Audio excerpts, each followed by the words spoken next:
Hi, I'm Novo Calypso, and I'm a master mystical numerologist. I've been a numerologist for over 30 years. I worked with Western numerology, didn't like the digital reduction, and I went into mystical numerology because it searches for truth. Mystical numerology works with sacred geometry, so therefore everything's in movement and it changes. Like your patterns will change according to frequency and intervals. So we live on a planet that is changing, and we live in a universe that's expanding.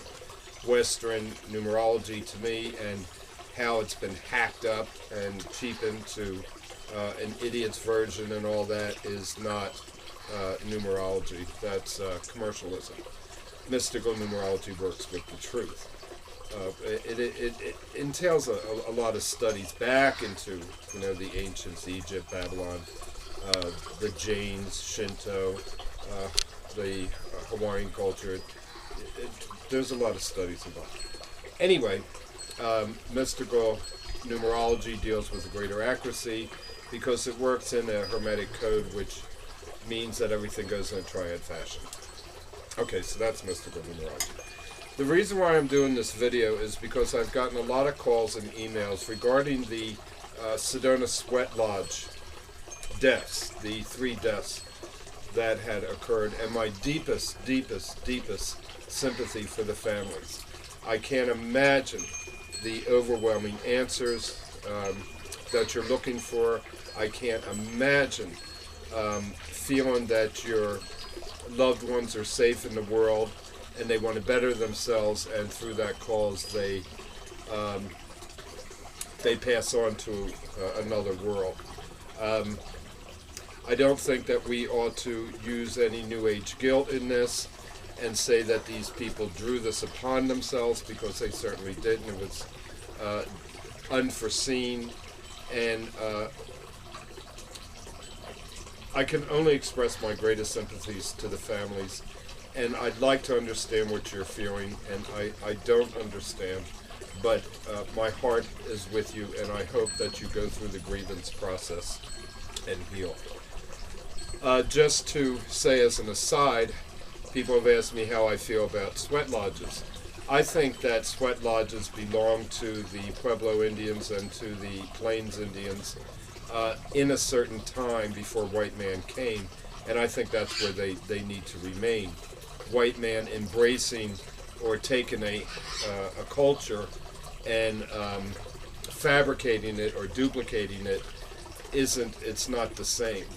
I believe that the only good sweats are the sweats that are operated within the tribes, in the secrecy of the tribes, and most of them aren't open to white man, because there's particular spiritual rites that the Native Americans go through. And it's my understanding that shamans and medicine men really aren't supposed to bring this outside the tribe, and if they do, they're ostracized. So these sweats, to me, today should remain secret.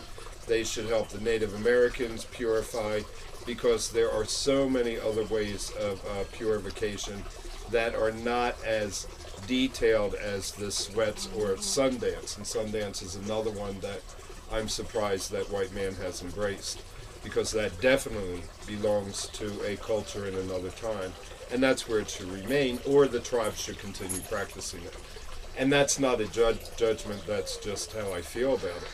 I've always been very cautious about sweats, because it seemed like people felt that, the greater intensity within the sweat and the longer period that they stayed in there, the greater they showed their endurance, and spirit would answer their prayers, kind of like Sundance. And that's not the way that nature moves. It doesn't move like that at all.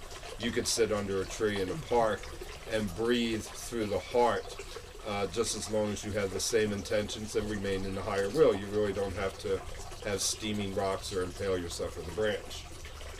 But these rites and rituals do belong to the Native Americans, and I think that's where they should stay. And the Native Americans need to purify their tribes first and come back from what white man has done to them. as a integrated whole and find their solidarity through their rites and rituals. So for others to practice this, I've never been in agreement with it. And I think that one has to be very, very careful. Now, a lot of people have asked me about the sweats, and not that I think my opinion matters. I just wanted to share that viewpoint with you. I do want to speak about the founder and the leader of these groups, James Arthur Ray, because people have contacted me saying that he uses numerology and astrology, and I'm not too certain why or how. It seems like he used a conglomeration of a lot of different things that had like a mass appeal. But if he did use mystical numerology, which I'm certain he didn't, those 65 people would not be put into the same room because it's based on the individual path and growth. Actually, all numerology and astrology is. When you bring people together like a group consciousness, like the when people came together for the harmonics conversion, now that's a group operation. But what working through individuals with spiritual warrior, that's something a little different. So I'm not too certain of why numerology would play a role in that. But I've never been to any of his workshops. And it's just not something that I would do.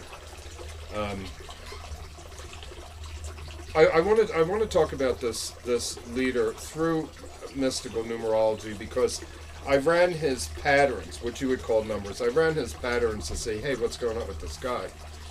And I want to share with you what I found in his patterns, because a lot of people would probably ask what type of person would it take to do this, yada, yada, yada. Is he a monster? Is he arrogant? Is he, does he think he's a god? Et cetera, et cetera, et cetera. So I want to discuss this with you to shine some light, and I hope that this helps the families. First of all, his life path is absolutely extraordinary. His life path is filled with master numbers. His life path starts with the 11 master number, which says that he has to differentiate himself and stand on his own 2 feet. That brings in quality of wanting to uplift other people and brings in very good communications. So he begins with this, but it also begins as a test to discover who I am as an individual. I think that he reconciled himself in the masses first, then he drew himself out when he started to see just who he was as an individual. Then that pattern moved into his birth date, and his birth is at 22, which is incredibly powerful. It's one of the most powerful days that a person could be born on. A lot of people born on the 22nd do like interactions with other people, but they deal with a lot of what's considered insurmountable odds. And this is because